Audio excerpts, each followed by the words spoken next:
हरे कृष्णा। तो यहाँ पर प्रसंग चल रहा है कि समुद्र मंथन का। तो समुद्र मंथन हुआ तो सबसे पहले विष निकला, और विष के लिए तो कोई रेडी भी नहीं था। सब किसका वेट कर रहे थे? अमृत का। अमृत के लिए ही उन्होंने मंथन स्टार्ट किया था, लेकिन निकल गया विष।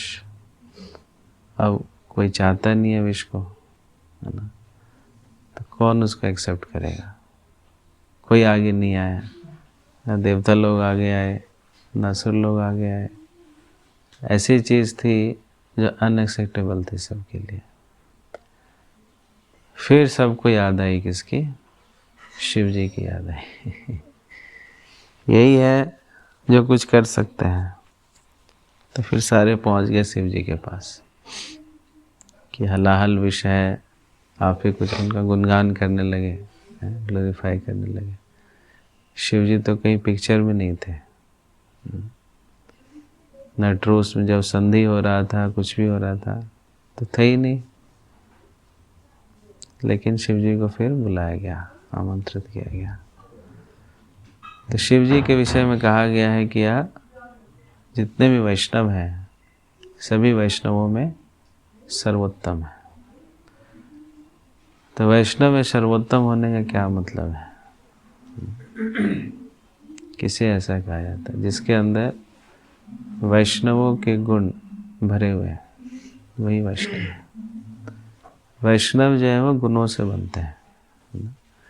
वैष्णव हम कपड़ों से नहीं बन सकते, है ना?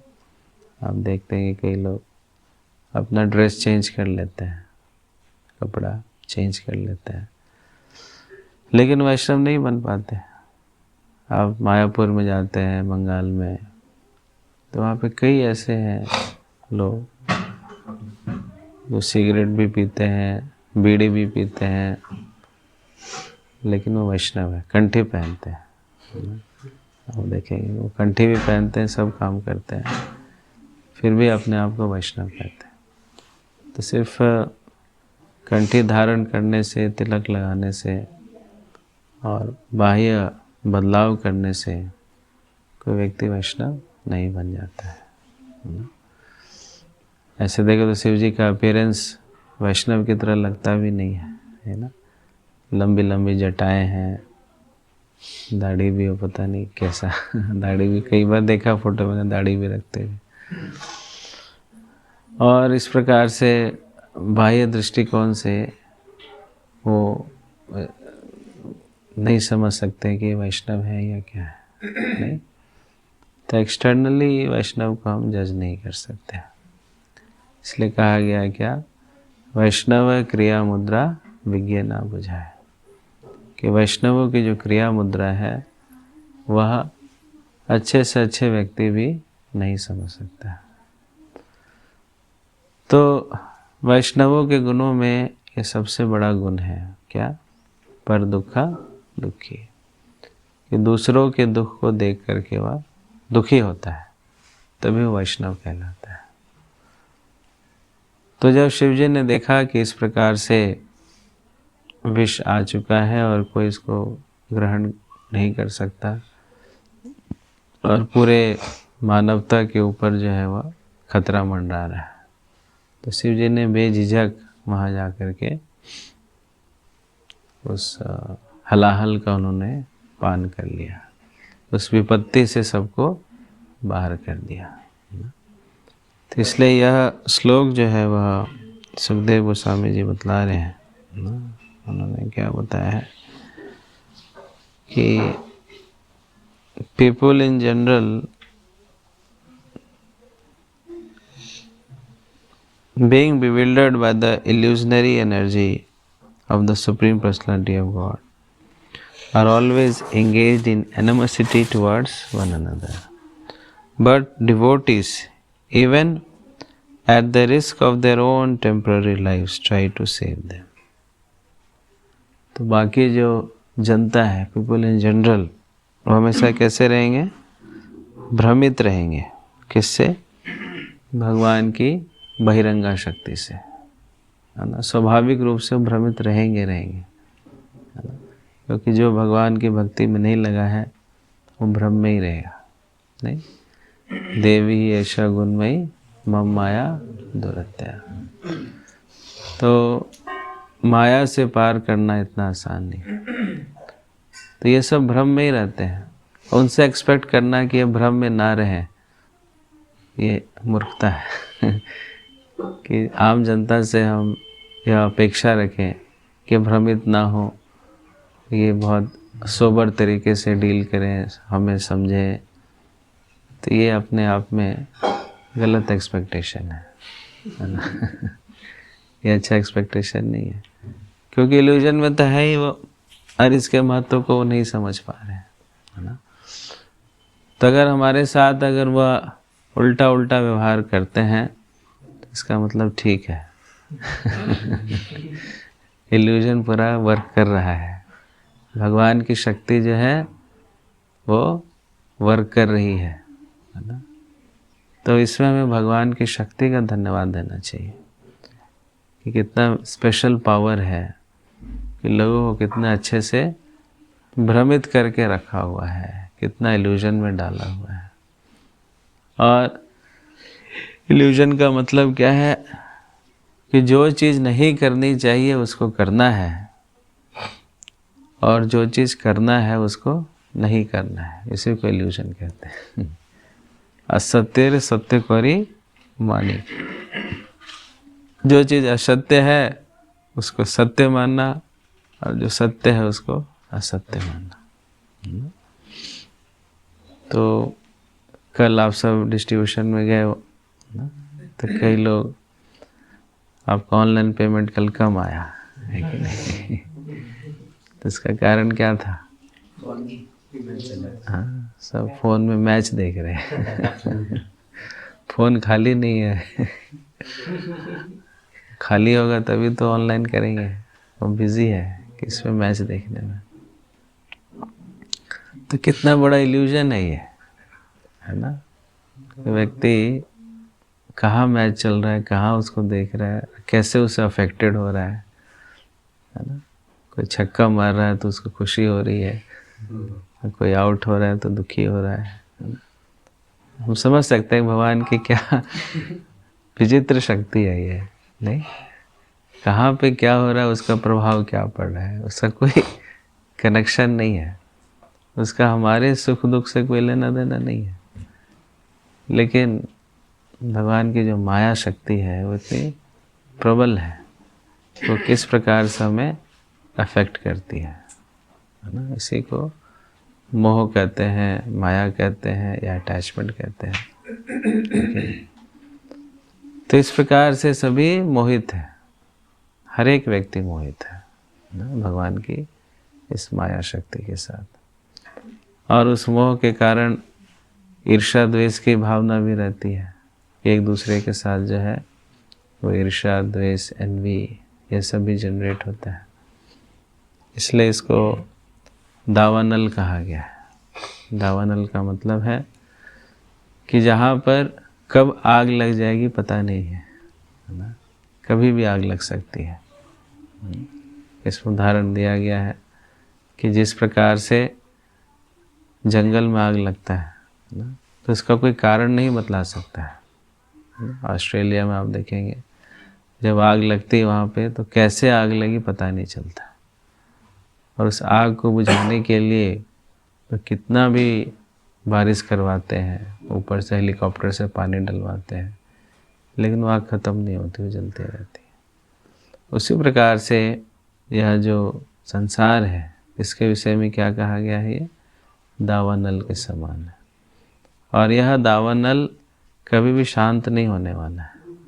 यह दावानल हमेशा रहेगा, और इसका अग्नि का कोई कारण भी नहीं है, स्थान ही ऐसा, इसका प्रभाव ऐसा रहेगा। तो इसको बुझाने का क्या तरीका है, किस प्रकार से इस संसार दावानल को समाप्त किया जा सकता है। त्राणाय कारुण्य घना घना।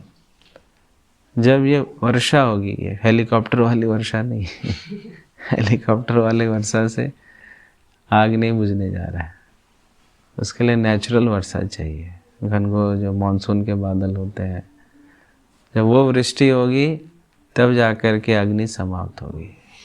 उसी प्रकार से जब गुरु की कृपा की वृष्टि होगी पूरे समाज के अंदर, गुरु की कृपा, भगवान की कृपा की वृष्टि होगी, तब जाकर के ये संसार दावानल की जो अग्नि है वह समाप्त होती है, अन्यथा यह असंभव है। तो वो बादल कौन है जो गुरु की कृपा, भगवान की कृपा को कैरी करते हैं? वो बादल कौन है? वो डिवोटीज हैं, है ना। डिवोटी से ये एक्सपेक्ट किया जाता है कि वो बादलों के जैसा है। तो बादल में पानी भी होना चाहिए खाली बादल होने से काम नहीं चलेगा। कई बादल जो ऐसे आते हैं और उड़ के चले जाते हैं, है कि नहीं? मान लो बादल में पानी नहीं है, खाली लगा पानी होगा पानी होगा, पानी नहीं हो रहा, खाली बिजली कड़क रहा है खाली थंडर स्टॉर्म हो रहा है, देयर इज नो रेन, है कि नहीं? तो इसका कोई प्रभाव होगा क्या? है ना, कोई प्रभाव नहीं होगा। तो इसलिए बादलों के अंदर जल भी चाहिए। तो अपने आप को हम बादल कहते हैं, तो वह जल भी चाहिए, कृपा भी चाहिए, है ना। और हमसे उम्मीद की जाती है कि उस कृपा को हम बांटें, है कि नहीं? तो इसलिए ये प्रचारक का कर्तव्य है टू डिस्ट्रीब्यूट द मर्सी, भगवान की कृपा को वो बांटे, ये उससे अपेक्षा की जाती है कि नहीं? और किस प्रकार की अपेक्षा है उसकी, इसमें कहा गया है कि प्राणहि स्वहि प्राणिनः पान्ति, even at the risk of their own temporary lifes. अपने जीवन का रिस्क लेकर के, इसका ये मतलब नहीं गाड़ी के आगे खड़े हो गए ट्रक के आगे खड़े हो गए, रिस्क, है ना, गीता लेके खड़े हो गए ये वाला रिस्क नहीं है ना। रिस्क का क्या मतलब है कि अपने कंफर्ट जोन से बाहर निकल कर, उसको रिस्क कहते हैं ना।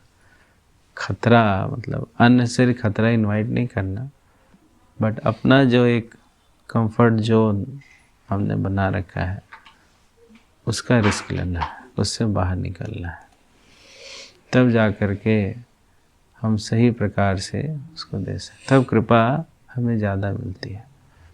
कृपा का संचार हम करना चाहते हैं तो कृपा को डिस्ट्रीब्यूट करना चाहते हैं तो कृपा का संचार भी होना आवश्यक है ना।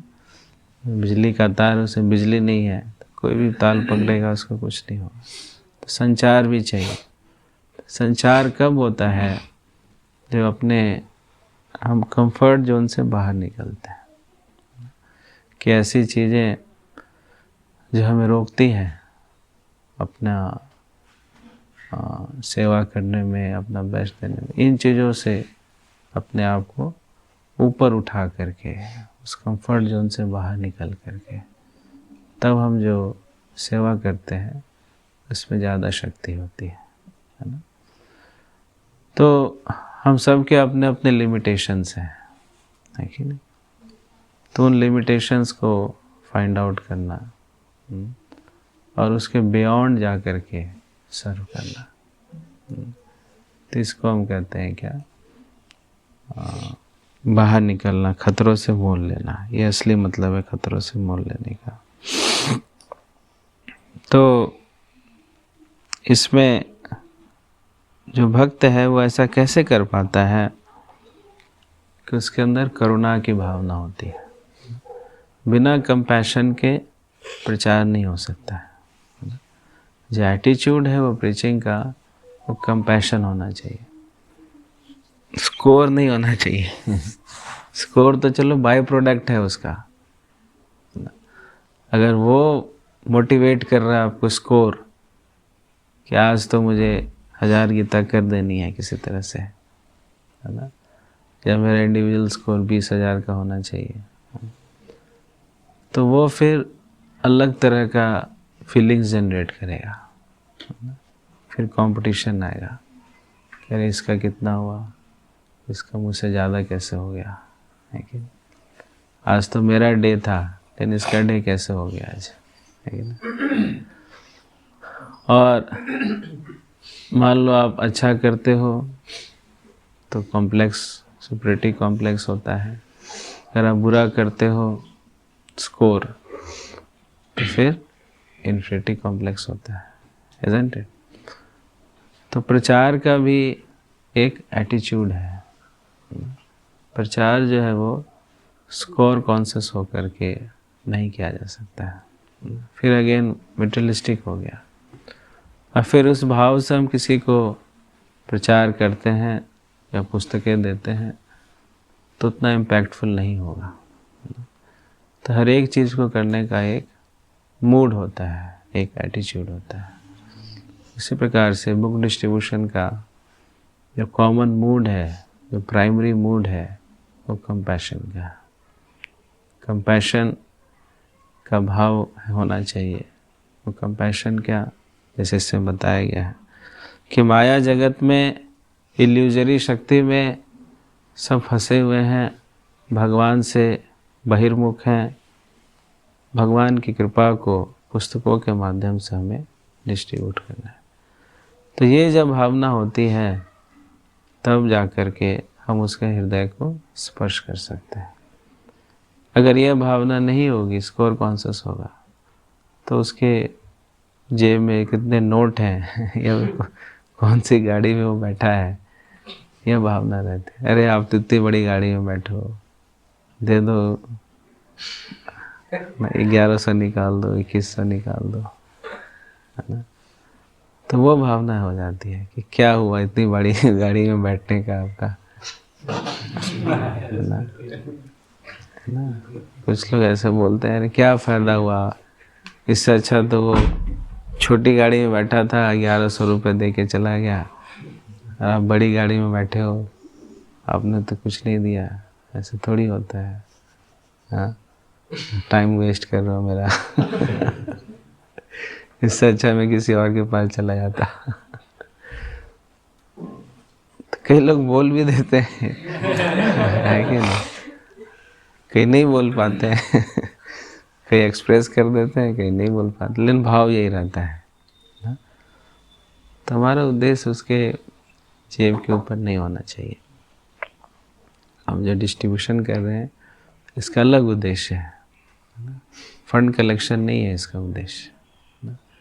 इसका उद्देश्य क्या है, भगवान की कृपा को डिस्ट्रीब्यूट करना। तो फ्रीडिटिव मेंटालिटी से सेवा नहीं होती है ना। जैसे रूप गोस्वामी जी भी कहते हैं ना, अन्न विलासिता शून्यम ज्ञान कर्मादि अनावृतम, कि सेवा किस प्रकार से होनी चाहिए, ज्ञान कर्मादि अनावृतम, फ्रीडिटिव मेंटालिटी के बियॉन्ड होना चाहिए, तभी वो सेवा होगा, तभी वो सेवा हमें संतुष्ट करेगा, तभी वो सेवा हमें आनंद की अनुभूति देगा। और फ्रीडिटिव मेंटालिटी से हम सेवा करते हैं तो वो फिर सेवा नहीं कहलाता है, वो नॉर्मल एक्टिविटी हो गया, और उसके फ्रूट को भोगने को हम बाध्य हो जाते हैं। फ्रूट आइदर सक्सेस मिलेगा या फेलियर मिलेगा। सक्सेस मिलेगा तो ईगो हमारा फूल जाता है ना, अहंकार की वृद्धि होती है। फेलियर प्राप्त होगा तो हम फ्रस्ट्रेट हो जाएंगे, लेकिन वो हमें चाहिए नहीं, ना हमें सक्सेस चाहिए ना हमें फेलियर चाहिए। इसलिए सेवा का भाव का क्या मतलब है कि उसके अंदर फ्रीडिटिव मेंटालिटी ना हो। उसका उद्देश्य क्या है, उसका ऑब्जेक्टिव को समझें। उसका ऑब्जेक्टिव है कि हम कृपा के माध्यम बन रहे हैं, हम कृपा का संचार करने का माध्यम बन रहे हैं, और इस दौरान हम उसको पुस्तक दे रहे हैं। बुक डिस्ट्रीब्यूशन की ये सेवा है ना, इसमें कोई कंपटीशन नहीं है। अगर कंपटीशन आएगा तो ईर्ष्या होगा, द्वेष होगा, लड़ाई होगा, झगड़ा होगा, इंटरनल कॉन्फ्लिक्ट होगा, फ्रस्ट्रेशन होगा। So many bad things we carry even after giving so much of time. इतना समय देने के बावजूद भी गलत इमोशंस को जनरेट हम कर रहे हैं। तो इसलिए एटीट्यूड को समझना, इस मूड को समझना जो है आवश्यक है, इसके पीछे भाव क्या है। तो उस भाव से अगर हम सेवा करते हैं तो चाहे हमारी 1000 पुस्तकें हो, चाहे हमारी एक भी पुस्तक ना हो, हम हमेशा आनंद में रहते हैं, सेवा भाव से करते हैं। तो हम फ्रूट डिपेंडेंट नहीं रहेंगे। हमारी सेवा जो है वो फल पे आधारित नहीं होती है। तो इस भाव से हमें सेवा करना है। सेवा जो है वो निष्काम सेवा ही होता है, सकाम सेवा नहीं सुना आपने। सेवा निष्काम सेवा ही होता है, लेकिन सेल्फलेस ही होता है। तो ऑल्दो हम लक्ष्मी तो रखते नहीं हैं, है ना, जो भी हमारा कलेक्शन होता है हम जमा करा देते हैं, लेकिन हमें याद रहता है कि पिछले दिन हमने इतना किया था। है कि नहीं? लास्ट डे मेरा स्कोर 10,000 था, तो अब वो बेसिस बन जाता है, वो रेफरेंस बन जाता है। That should not be the reference. फिर आप उससे कंपेयर करोगे, 10,000 से आपका कम होगा, आपका मुंह लटक जाएगा, है कि नहीं? 10,000 से थोड़ा ज़्यादा होगा तो आपका सीना चौड़ा हो जाएगा। That is not the reference point. Reference क्या होना चाहिए कि आपने कितने लोगों को भगवान के विषय में बतलाया, कितने लोगों को हाथ में गीता दिया, कितने लोगों से हरि नाम बुलवाया, कितने लोगों को आपने मंदिर के लिए इनवाइट किया, कितने लोग आकर्षित हुए भगवान की तरफ, कितने लोगों ने गीता पढ़ने के लिए इंटरेस्ट शो किया। तो ये ऑब्जेक्टिव होना चाहिए हमारा। इस दौरान बुक्स जारी है तो हमें बुक्स देना है। बुक्स जो है वो माध्यम है, ऐसा नहीं है you have to distribute the book by hook और क्रुक। तो कई बार इससे जो है एंटी प्रीचिंग हो जाती है। आपके बुक्स तो लोग ले लेंगे, लेकिन नेगेटिव इम्प्रेशंस के साथ चले जाते हैं। क्या है, कैसे लोगों से मिल लिया, ज़बरदस्ती इन लोगों ने, क्या फ़ायदा इन लोगों का, है कि? तो they go away with ill feelings. At the end of the day, they should have good feelings towards devotees. ये परिणाम होना चाहिए कि वो जब आपके साथ जो उसका संपर्क हुआ, उस संपर्क के बाद जो उसका आउटपुट है वो क्या है, बहुत ही पॉजिटिव है, बहुत ही अच्छा है। तब हम समझेंगे कि आपका प्रचार सफल है। अगर उस संपर्क के बाद जो आउटपुट है वो नेगेटिव है, वो परेशान है, वो दुखी है, वो झल्ला करके गया, इरिटेट होकर के गया, इसका मतलब हमने फ्रूटिव मेंटालिटी के साथ उसको ज़बरदस्ती प्रचार करने का प्रयास किया या पैसे निकालने का प्रयास किया, तो वो भाव नहीं होना चाहिए। हम देखेंगे कि कई ऐसे हमारे स्पॉट्स जो हैं वो ख़राब हो गए इसी वजह से कि लोग परेशान हो गए। अरे क्या ये लोग क्या कर रहे हैं, परेशान कर रहे हैं, है ना। पहले यूएसए में एयरपोर्ट में बहुत डिस्ट्रीब्यूशन होता था। प्रभुपाद के टाइम में आप देखेंगे एयरपोर्ट में बहुत डिस्ट्रीब्यूशन होता था, लेकिन वो अब इस प्रकार से करने लगे सब स्कोर कॉन्शियस होकर के कि धीरे धीरे धीरे सारे उनसे नाराज़ हो गए। जितने एयरपोर्ट ऑफिशियल्स थे सब नाराज़ हो गए। और बिजनेसमैन होते हैं वो लोग ना, इस एयरपोर्ट से उस एयरपोर्ट में जाते थे, यहाँ भी मिल जाते थे, उस एयरपोर्ट में मिल जाते थे। तो उन्होंने बहुत तगड़ी शिकायत कर दी वहाँ पे ऑफिशियल्स में। फिर प्रॉपर अनाउंसमेंट होने लगा कि ये जो बुक्स वगैरह बेच रहे हैं आप लोगों से बच के रहना, ये हमारे लोग नहीं हैं, है ना। They are not our people. तो इस प्रकार से वो जो स्पॉट था वो ख़त्म ही हो गया, एयरपोर्ट वाला। तो कुछ लोगों की वजह से हमारी इस्कॉन की जो है वह बदनामी भी हो जाती है। कुछ डिवोटीज बहुत ज़्यादा पैशनेट होकर के दे पुश टू मच, वो ज़्यादा नहीं होते हैं, कुछ लोग ही होते हैं, और उनकी वजह से पूरा का पूरा इस्कॉन जो है वो उसका दुष्प्रचार हो जाता है ना। कई बार तो गुरु महाराज तक भी शिकायत चली जाती है ना, कि वहाँ पे इस लाइट में जो है लोग परेशान कर रहे हैं ना। तो हमें नेगेटिव रिव्यूज़ नहीं देना है, लेकिन स्कोर भले थोड़ा कम हो जाए, है ना, स्कोर कॉन्शियस मत रहो। आपको ये एटीट्यूड भावना, एटीट्यूड जो है वो प्रॉपर एटीट्यूड के साथ हमें करना चाहिए, और इससे आपका स्कोर भी अच्छा होगा, है ना। ऐसा ही है, जिस चीज़ को आप पकड़ोगे वो आपको मिलेगा नहीं। फ्रूट को पकड़ने का प्रयास करोगे, फ्रूट नहीं मिलता है ना। लेकिन हम ऐसा रखना कि फ्रूट्स भी आए और फ्रूट्स को पकड़े ना, बल्कि भगवान को ऑफर करें। तो फ्रूट कॉन्शियस होकर के, स्कोर कॉन्शियस होकर के डिस्ट्रीब्यूशन नहीं होता है, फिर वो सारा मूड जो है वो स्पॉइल हो जाता है, ठीक है। फिर वो जो कृपा है, वो कृपा आपकी प्रॉपर ट्रांसफ़र नहीं होती है। कृपा ट्रांसफ़र होती है प्रॉपर एटीट्यूड के साथ, है ना। जैसे प्रभुपाद जी विदेशों में गए प्रचार करने के लिए, तो ये स्कोर कॉन्शियस होकर के वो नहीं गए थे, है ना, कि मुझे इतना बुक डिस्ट्रीब्यूट करना है, ये करना है। वो गए और simple he distributed the mercy, भगवान की कृपा को उन्होंने बहुत ही करुणा के साथ, कंपैशन के साथ जो है वो डिस्ट्रीब्यूट किया, और उनके शब्दों को लोगों ने बहुत ही गंभीरता के साथ श्रवण किया, और इतना ज़्यादा बदलाव आया पूरे विश्व भर में ना। बाद में कई लोगों ने उनको कॉपी करने का प्रयास किया ना, स्कोर कॉन्शियस होकर के, फ्रूटिव कॉन्शियस होकर के, तो लोगों ने उनको रिजेक्ट कर दिया ना। तो ये जो है वो फीलिंग चली जाती है ना, ये सटल साइंस है। और फ्रूटिव मेंटालिटी के साथ कुछ भी आप करते हो तो उसका नेगेटिव इम्पैक्ट एयर में आ जाता है ना। अगर आप सेल्फलेस होकर के कोई चीज़ें करते हो तो उसका भी पॉजिटिव इम्पैक्ट एयर में आ जाता है ना। तो मान लो 10-15 भक्त या 20 भक्त जितने हैं, सभी मिल कर के इसी भाव से सेवा कर रहे हैं, सेल्फलेस होकर के सेवा कर रहे हैं, तो पूरा का पूरा वह जो एरिया है वो पॉजिटिव फीलिंग से सरचार्ज हो जाएगा, वो आपको भी पॉजिटिव रखेगा, उसके साथ साथ जो उसके संपर्क में आ रहे हैं, उस माहौल के संपर्क में आ रहे हैं, उसको भी पॉजिटिविटी जनरेट करता है, ठीक है।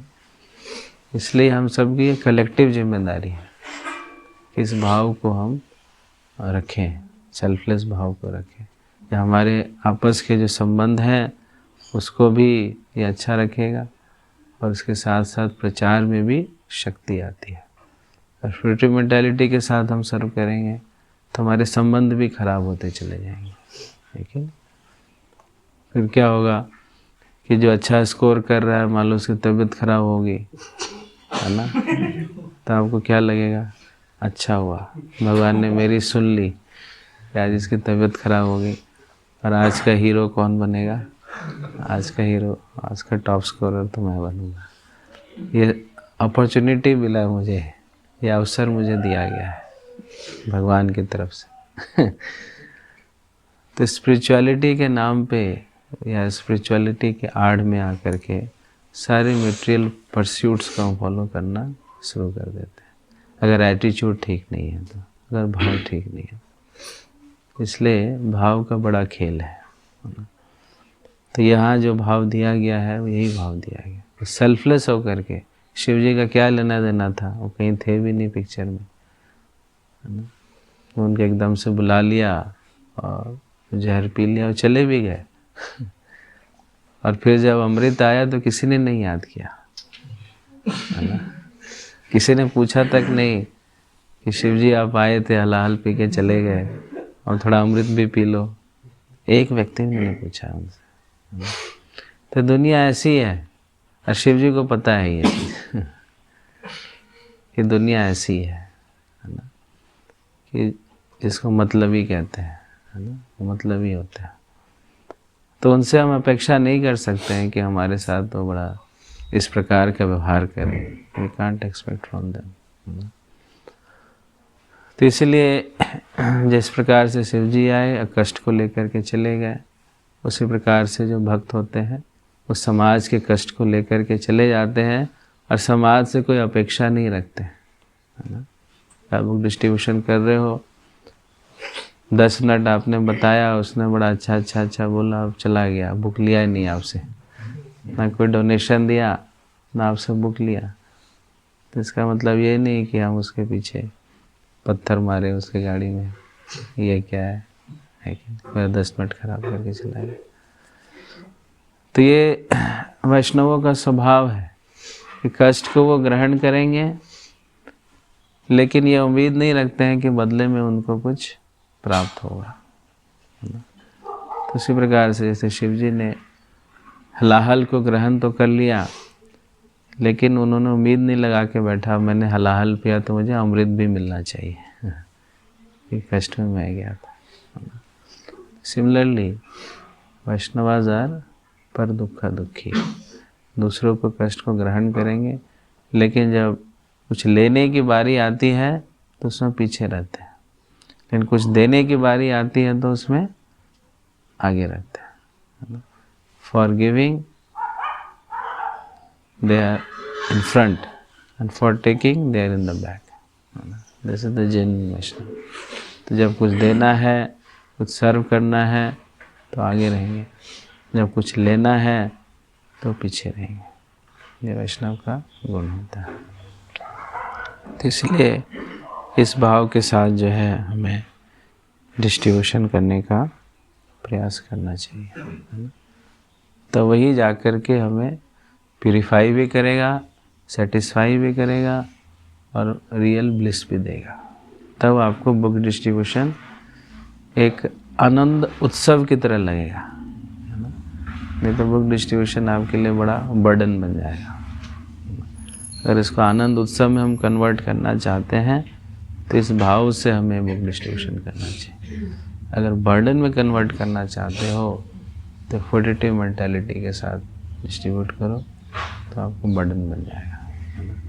तो इसलिए कई डिवोटीज नहीं डिस्ट्रीब्यूट कर पाते या बुक डिस्ट्रीब्यूशन का नाम सुनते उनका पैर कांपने लगता है, हम देखते हैं ना। कई भक्तों का पैर हवा में आ जाता है दोनों है।